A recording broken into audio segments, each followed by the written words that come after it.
Josh, we have to talk about Microsoft and Hafnium.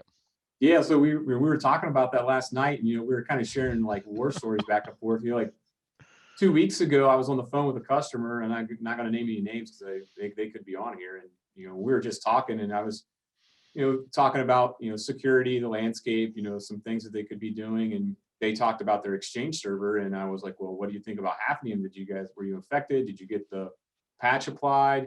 They're like, oh no, we haven't taken any action yet. We're trying to get to it. And I was like, well, what I'm going to do is I'm going to get off this phone call and I'm going to save you 45 minutes, and now you can go patch your Exchange server, and then you probably need to call a forensics company to see if you've already been compromised.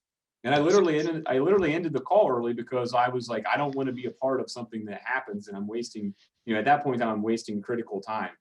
Luckily, they were able to get it patched. They didn't experience a breach.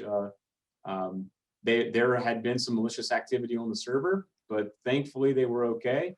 And Dmitry, you kind of said you had the same thing. I had same kind of. I've had several conversations where we were talking, and somebody says, yeah, we have an on-prem Exchange server, and I said exactly the same thing. I'm like, we're not continuing this conversation until you tell me that you've patched. And they're like, yeah, we've patched. I'm like, okay. Otherwise, I would literally hang up until you get off and do something more important. Yeah.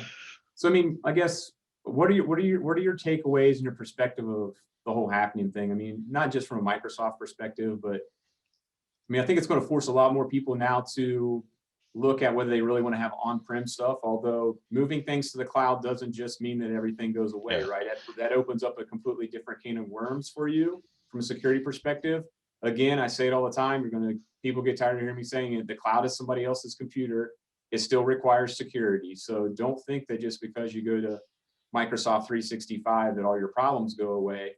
But it is going to open up some eyes and push people more towards cloud management, I believe. It will be a push towards that infrastructure, right? And not everybody can convert. I think, if anything, that was a wake-up call kind of towards our next topic of vulnerabilities. But in terms of having a patching strategy, and I feel like a broken record, patch, and I'm talking as a vendor who provides no products that help with patching, other than maybe virtual patching through intrusion prevention. But if anything, this is an exercise for people to see how good their organization is in quickly reacting and patching something critical. Because there's you can and I'm jumping ahead a little bit, Josh, but we talked about the cost benefit analysis of fast patch something quickly in production and risk versus like take it slow.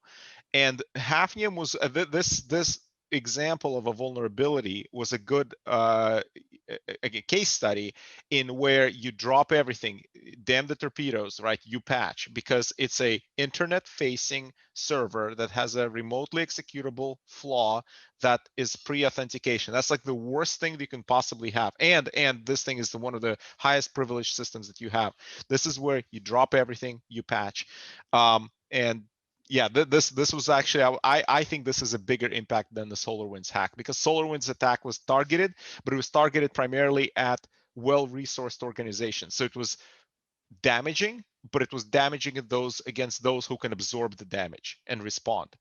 Hafnium was damaging against many of those who don't even know that they're being like taken for a full ride, and so I think it was actually a lot more dangerous than the SolarWinds attack.